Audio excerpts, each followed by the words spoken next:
a quality of heaviness, the value or importance attached.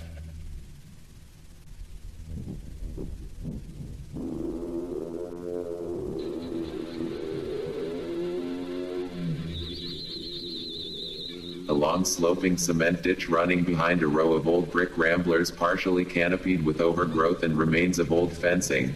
The houses were still sturdy, not quite neglected but great. Electricians and algebra teachers, military pensions and social security, no skylights or island kitchens. Yellowed walls and the yellowed pride of furniture that decades ago felt like a telescopic glimpse at the horizon of success. Artifacts of improvement languishing and frayed. Two school-age boys, book bags and lunch boxes, walking down the old ditch, walking the way children walk, leaping over the weeds and sludge breaking through the concrete, propelling themselves up and down the inclines, almost ticking in their repetition, the vulgarized laughs and howls of unchaperoned liberation, the violence of pubescence clawing at naivety. His body lay putrid just 20 feet ahead, bare and sprawled. Bloodless gaping punctures that broke bones going in. Jagged lacerations with protruding canary-colored pockets of fat spilling out. Dried clod. The orange-brown smear of his voided digestion covering his thighs. The cavernous depression of red and darkness bored out from between the frame of his crooked jaw and thinning hairline, scooping away his identity. A photographic stillness, if not for the wiggling animation of larvae oviposited in his wounds, capitalizing from his rot. The boys approached with intent, picking up speed into almost a skip. They'd been here before.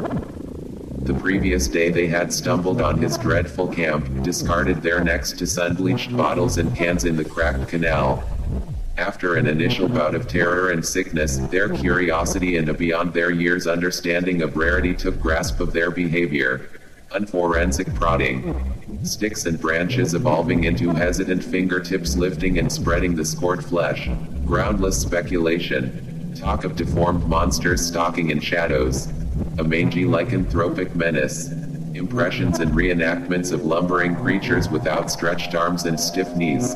Pupils rolled back beyond visibility.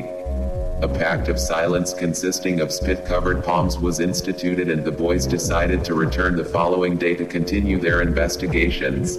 Kicking away dust and cigarette butts, one boy knelt down beside the cadaver, flipping the backpack slung over his shoulder into his lap. Cautiously panning his surroundings before fixing eyes with the other boy, who began to crack a shakingly anxious yet impatiently errant smile. Unzipping the blue canvas book bag, the boy reached in and retrieved the brown plastic 16-ounce bottle of peroxide, the remedy for the scraped shins and elbows of summertime fence jumping, the marvel of its curious reaction. His friend inched forward, hovering over the corpse. The boy tossed his bag behind him and stood up, nodding to his companion as he regained his footing, and began to twist the white cap from the bottle. A slow tilt, resulting in a sprinkle of drops, quickly became injudicious pouring, as the chemical cascaded from the mouth of the bottle, splattering and pooling in the peeled and potholed cavity festering below them, an acid rain. Frothing white waves glug-glugged and fizzed out of the craters and gashes. Rupturing hissing fountains that through child's eyes appeared as geysers. The morbid scientists, recoiling and approaching with equal excitement. The morbid scientists and their subject, with his excavated gouged-out face.